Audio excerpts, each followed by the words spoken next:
Hello students, today we are going to do the topic work and time for CM Shri School Entrance Examination 6 to 8. इस topic में मैंने almost सभी question cover किए हैं जो इसमें वर्क एंड टाइम में आपसे पूछे जा सकते हैं. तो हम शुरू करते हैं.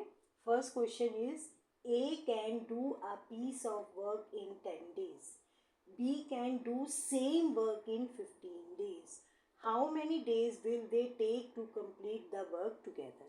क्वेश्चन समझ में आ गया होगा आपको कि पहले हम ये देखते हैं कि A जो है वो किसी काम को 10 दिन में करता है. तो A 1 डे वर्क क्या हो जाएगा? ऐसे क्वेश्चन में हमने उनका A का 1 डे वर्क निकाल लेना है. अब ये सब कुछ आपको करने की ज़रूरत नहीं है वहाँ पर लिखने की, ये मैं आपको सिर्फ समझाने के लिए लिख रही हूँ. आप जल्दी से इसको कैसे कैलकुलेट करोगे? अब A का 1 डे वर्क क्या हो जाएगा? 1/10. और B का 1 डे वर्क क्या हो जाएगा? 1/15. अगर पूरे काम को वो 10 दिन में करता है तो एक दिन में वो कितना काम करेगा? 1/10 पार्ट. और 15 डेज में B कितना करेगा? 1/15. How many days will they take to complete the work together? अब दोनों का इकट्ठा मिलके एक दिन का काम कितना हो गया? एलसीएम लेंगे. 15 अभी हमने पिछले टॉपिक में एलसीएम लेना सीखा था. 15 का टेबल पढ़ना शुरू करो. 15 2 ज़ा 30. 30 इस पे भी जाता है, इस पे भी. तो एलसीएम क्या आएगा? 30. 10 का टेबल 30 तक पढ़ोगे. 3 1 ज़ा 3. 15 2 ज़ा 2 1 ज़ा 2. 5/30. 5 1 ज़ा 5 5 6 ज़ा. तो आंसर क्या आया? 1/6. तो इकट्ठे मिलके वो 1/6 पार्ट कर लेंगे. तो पूरा काम कितने दिन में ख़त्म होगा? 6 डेज. ये तो 1/6 एक दिन को, तो पूरा काम कितने दिन में ख़त्म हो जाएगा? 6 डेज. तो आंसर विल बी 6. अब इसी टाइप का क्वेश्चन जो है हम यहाँ पे पहले ये वाला कर लेते हैं ताकि आपको एक जैसे क्वेश्चंस का पता चल जाए. A and B can do a piece of work in 12 days. अब दोनों का इकट्ठा दिया हुआ है. A और B दोनों मिलकर 12 डेज में करते हैं. तो उन दोनों का 1 डे वर्क कितना हो गया? 1/12.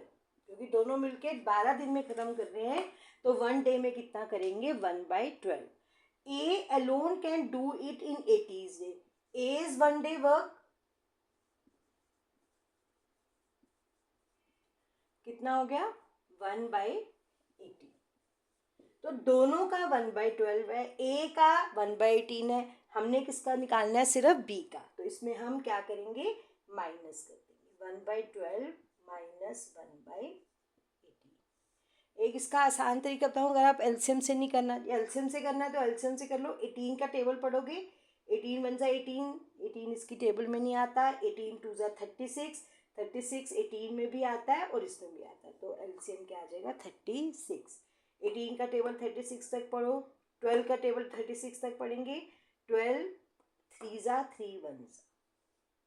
18 2 ज़ा 2 1 ज़ा. तो 1/36. तो आंसर विल बी 36. तो बी जो है वो खाली बी जो है वो कितने दिन में करेगा? 36 डेज. तो समझ में आ गया. एक तो इस टाइप के क्वेश्चन आते हैं और दूसरा जो आपको इसमें टाइप में पूछा जाता है, दूसरे टाइप का क्वेश्चन वो है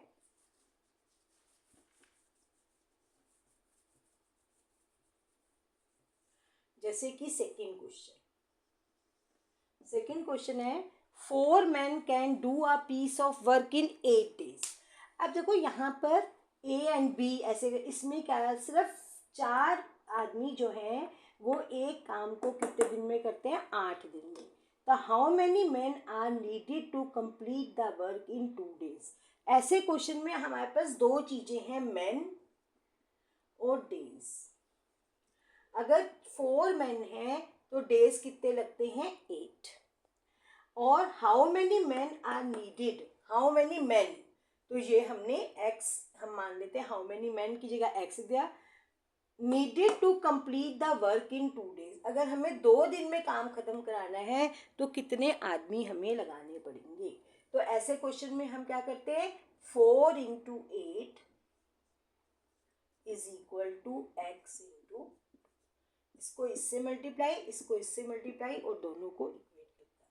अब 8 4 जा 32 अपॉन, तो कितना आ गया 16। तो हमें कितने और लोग लगाने पड़ेंगे 60। तो इसका आंसर क्या हो जाएगा 60।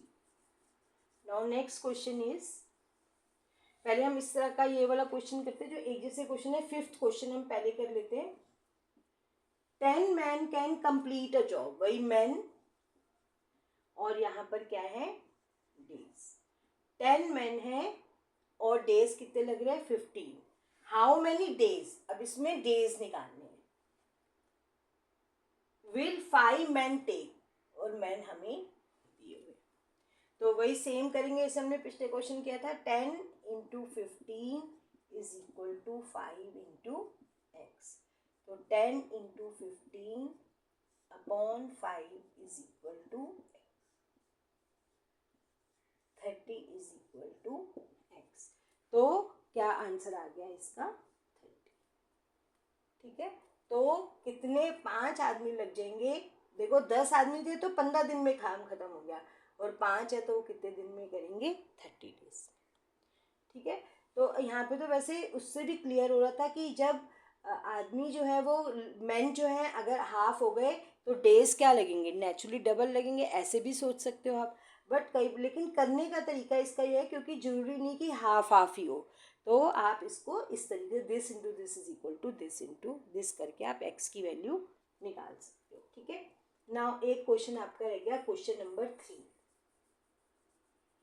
आप थर्ड क्वेश्चन देखिए। थर्ड क्वेश्चन है, a pipe can fill a tank in 6 hours. एक पाइप जो है वो किसी टैंक को 6 आवर में फिल कर लेता है, तो उसका 1 आवर में कितना होगा। 1 आवर में टैंक कितना फिल होगा। अगर पाइप कैन, एक टैंक 6 घंटे में करता है पूरा, तो 1 घंटे में टैंक का कितना पार्ट फिल होगा 1/6। और another pipe can empty the tank in 8 hours, और 1 आवर में एम्प्टी कितना होगा। अगर 8 घंटे लगते हैं पूरे उसको एम्प्टी करने में, तो 1 घंटे में कितना पार्ट एम्प्टी होगा 1/8। Now the question is, if both pipes are open together, मतलब दोनों पाइप को जो भर रहा है उसको भी लगा दिया जाए और जो खाली कर रहा है उसको, दोनों को इकट्ठा लगा दिया जाए, तो how long will it take to fill the tank. उधर से भर भी रहा है और निकल भी रहा है। अब इधर देखो 1 घंटे में कितना टैंक फिल हुआ 1/6, 1 आवर में एम्प्टी कितना हो गया 1/8। तो नेट रिजल्ट क्या हुआ, नेट रिजल्ट क्या हुआ 1/6 माइनस 1/8, मतलब नेट कितना फिल हुआ। अगर ये खाली ना होता तो 1/6 फिल रहता, बट खाली भी हो रहा है, तो नेट जो है वो फिल कितना होगा, या नेट फिल कितना होगा। 6 और 8 का एलसीएम क्या आएगा, 8 का टेबल पढ़ना शुरू करो, 8 1 जा 8, 8 3 जा 24, और 6 की टेबल में भी आता है, तो 6 4 जा 4 1 जा 8 3 जा 3 1 जा 1/24। तो नेट रिजल्ट क्या हुआ 1/24। कितना फिल हो रहा है वो 24 पार्ट जो है वो, तो पूरा टाइम कितना लगेगा 24 आवर्स। तो आंसर क्या आ जाएगा 24 आवर्स। तो इस टाइप की क्वेश्चंस आपने प्रैक्टिस करने हैं under this topic work and time. Okay, now आपके 1-2 टॉपिक्स और रह गए हैं जो मैं आपको कल कवर करा दूंगी, और आपने फिर सारे टॉपिक्स जो है एक एक करके रिवाइज करने हैं लास्ट के 2 डेज में। ओके।